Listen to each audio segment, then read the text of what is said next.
Alright guys, today I'm going to be walking you through my Hunter's Faith DPS tank build. It has high skill power, super high toughness, and very high DPS using a FAMAS assault rifle. It's something that's a little bit off meta, it's off color, it's something that is quite fun to use and has a lot of utility, especially in a group, and people have been requesting the Hunter's Faith gear set for a long time, so I'm happy to finally bring it to you.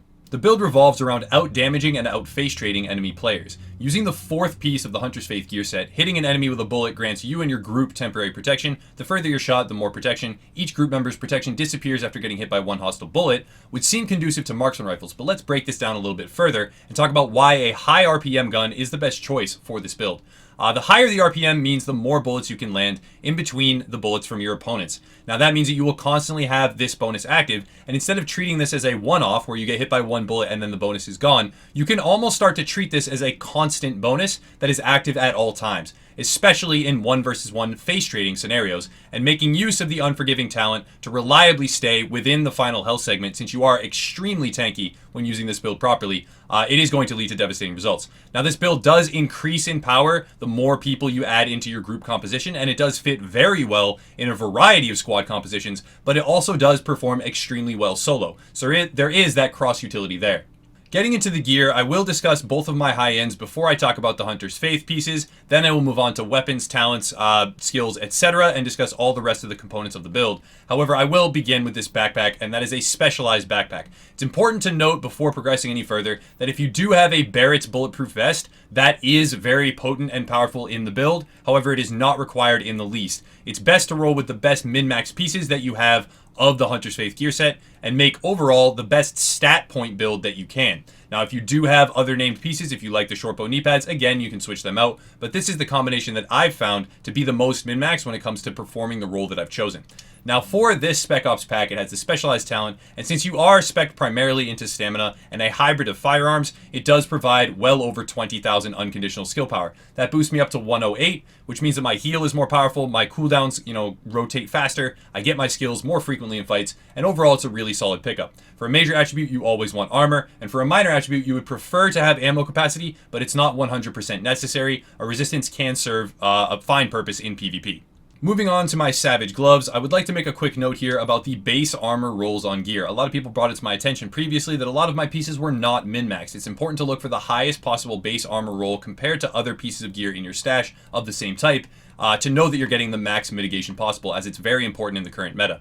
These Savage Gloves have a decent stamina roll, a decent armor roll, and for major attributes I've gone with assault rifle damage, critical hit chance, and critical hit damage. That's the best combination for increasing DPS output overall. Next up, we have our Hunter's Faith vest. Now this item is a little bit flexible, but a lot of things are going to remain true for the stat point rolls. You want the highest possible base armor that you can get. 3157 is a decent roll. You want the highest possible main stat roll, as always. And for major attributes, you want armor, but after that you can roll EDR if you're more concerned with grenades. You can roll health to increase your toughness further. That's the best way that I know of. It increases your base health pool as well, which does help with a lot of different damage types. And you want to roll ammo capacity as a minor attribute. You can also roll something else. If you're using this primarily for PvE, possibly protection from elites or damage to elites would be better. But in PvP, I found that health is the best option to roll on a chest piece in addition to armor. Next up, we have our Hunter's Faith mask, and there's a very specific set of attributes that work best on the mask, but there are also some flexibility here as well as on the chest piece. Now, the first thing to note is you want a higher base armor roll than what I have here. You want to aim for 1,000, that's the best, but 869 will get the job done since I do have decent rolls on all my other pieces. For a major attribute, you can opt for critical hit chance, but health is also going to be one of the better alternatives, like the chest piece, to increasing your toughness overall and taking full advantage of the concept behind keeping yourself alive during the duration of Unforgiving through armor mitigation and base health pool to deal max amount of damage when face trading with enemy agents. Again, face trading is the entire concept behind this build and is very potent in those scenarios. For a minor attribute, you always want enemy armor damage. It pairs very nicely with an assault rifle intrinsic talent, which is enemy armor damage and is translatable now to PvP, so it is something that you want to roll on your mask especially. Moving on, we have our Hunter's Faith knee pads. This is a fairly straightforward item. You definitely want the highest main stat roll possible. You want as high a base armor roll as possible. Again, 2818 is very good for the knee pad rolls. You want a major attribute of armor, and then for the minor attributes, you always want enemy armor damage wherever possible. On your mask and on your knee pads, that's the best in slot, especially since it is a minor attribute and it does not conflict with rolling armor in the major slot. Moving on to the holster, this is an extremely simple item, so I won't linger. You want the highest possible base armor roll, you want the highest main stats you can get in all 3 categories, and then you want a major attribute of armor. Moving on to my primary weapon, I'm only going to discuss my FAMAS as it's the only gun that I'll use with the build. Now there's a lot of reasons why a lot of people may assume that a marksman rifle is the way that Hunter's Faith was intended to be used. However, because of the high RPM with the FAMAS, and I've already said this a couple of times, but I'm going to go in depth now, you're constantly going to have 1 bullet or more landed per bullet from the enemy, even if they're using an Alpha Bridge build with a high RPM LVOAC or M4. Not a lot of people actually use the FAMAS or the MP7, which is the only other gun in the game that has a higher RPM and can achieve a higher RPM if you mod the FAMAS correctly. So they will not be able to outtrade you, which means you will constantly have your Hunter's Faith bonus if you are trading shot for shot, which a lot of people do on console. It also happens on PC, and if you are trading hipfire, shot for shot, or bullet for bullet, you will have a much larger mitigation bonus than they do. Now this allows you to keep Unforgiving active longer in more situations and get more pound for pound yield from the talent itself, which I believe is the strongest PvP talent Unforgiving is in the game right now. It's essential on console, it's also very valuable on PC, and you can get a lot of utility from it if used properly. Now let's analyze the Hunter's Faith talent just a little bit more before I get into the real meat of why I've chosen that particular FAMAS. The 4-piece bonus gives 1% increased bonus armor per meter that the bullet traveled before it entered the target. Now, since most fights in the Dark Zone take place at around 10 meters, that can easily equate to 10% increased armor mitigation during the entire duration of a 1v1 encounter, or an easy 10% increased mitigation for large chunks of PvP encounters in a group, even if it's multi-v1, multi-vu scenarios, or a group of 4v4. That can equate to your entire group having more mitigation than the other team is expecting or able to deal with, and you can then outtrade them. As long as you are face trading, whether it be a player or an NPC, you can constantly proc the bonus faster than the enemy can eliminate it and deal more damage. And since armor works the way that it does, I'm sorry to ramble on here when talking about just my gun, but armor works the way that it does for a reason. After 50%, the potency of armor is increased further. 50 to 51% is not as good as 52 to 53%, and so on and so forth. It actually becomes more powerful the higher you go. So a 10% increased bonus armor mitigation rating in a PvP encounter where you can keep it active the entire time is actually going to boost you from around 53, 54, that seems to be the sweet spot that most builds are at, all the way up to 63, 64, 65, and that means that you are easily able to outtrade your enemy, the enemy agent that is attempting to attack you or you are attempting to attack. This is a very strong build. It performs as expected, and a lot of people try to tell me that I oversell builds, but this one right here performs extremely well and only increases in power based on how many people are with you, because they will all also get this bonus faster than it can be stripped away from them. It's a very potent build. I have a lot of fun with it, and now I'll move on to exactly why I've chosen this FAMAS. The reason I've chosen this FAMAS in particular is because it has 23% enemy armor damage. That's a fantastic roll. Has okay base damage, but the talents in particular are the hard sell here. Destructive is good, and it does not require very high firearms to unlock, which means all the rest can be spec'd into stamina. Unforgiving, again, I believe to be essential in console PvP, and I think that everyone should look at this talent very earnestly and decide whether or not their build can sustain getting rid of it, because a lot of people face trade, and 25% is singularly the most powerful weapon talent in the game for bonus increased damage when procced properly at 1 health segment. And since this build can reliably operate within 1 health segment, through achieving very high mitigation numbers through a variety of sources, Unforgiving becomes even stronger. And then Uncomplicated, since I'm fairly able to control my gun, I don't really need to have the stability on it. Uncomplicated is going to equate to a large unconditional DPS increase. It's not like Responsive. It doesn't matter where I am in relation to the target. I can get this from anywhere, and it is quite powerful. It's something that I would consider to be top tier, so I do not recommend rolling that off. Now I can spec everything into stamina and not that much into firearms, and it is quite strong, so that's why I recommend using the FAMAS due to the RPM, those talents in that order, as it does work very well with the build. For gear mods, I've opted to run 3 stamina with armor mods and 2 firearms with armor mods to increase DPS a little bit further. However, you can easily swap out both of the firearms with armor mods for stamina with armor mods, and that will increase your toughness even further.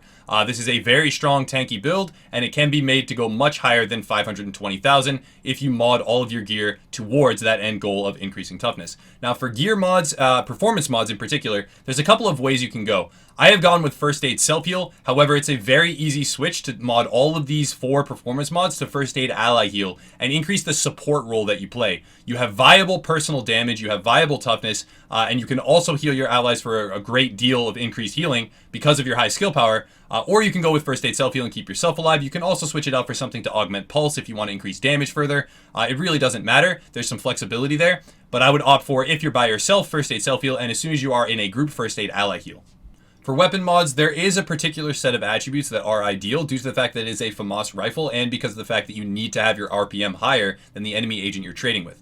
The first is an extended mag that needs to have rate of fire on it. Reload speed doesn't hurt either. You want to be dishing bullets, not necessarily damage, but bullets from whatever position you're on the battlefield, and you don't want reloading to hinder that. So having mag size, reload speed, rate of fire is the optimal combination there. For a hand stop, reload speed, again, you want to be firing bullets at all times, even if you're not dealing a ton of damage, even if you're just getting body shots from far away. The RPM on the gun means that you can constantly have the bonus mitigation for you and your allies, so it's ideal to have reload speed there. For your suppressor, you do not want stability or accuracy since it is a FAMAS gun type and you want to take full advantage of the uncomplicated talent. So headshot damage, critical hit damage, and critical hit chance is perfect there. And then for the hollow sight, I have critical hit chance, stability, and headshot damage. The ideal combination is critical hit chance or headshot damage in any combination of major and minor attributes. And you don't necessarily want stability or accuracy, though 2.5% isn't going to hurt very much. Last up, I'm going to throw it over to my character sheet to make sure that everyone has seen all the stat points that they're interested in. There's a couple of key things to note, and that is the high base health pool of 232,000. After that, there's a lot of other indicators. You have 19.5% critical hit chance before Savage is actually procced. So that equates to a lot of critical strikes, which increases damage even further. Headshot damage is very high at 110%. There's a lot of other things that you can look into, but the only other important thing that I personally look for is enemy armor damage. There's actually 57.5%, which is quite high. And then for survivability, you have armor at 54.24%. The higher you can get this, the better, but Hunter's Faith will easily increase this by 3 to 10% quite easily, and sometimes even more than that for the entire duration of 1v1 or even multi-v1 scenarios, and it will do so for your entire group because of the high RPM of the FAMAS.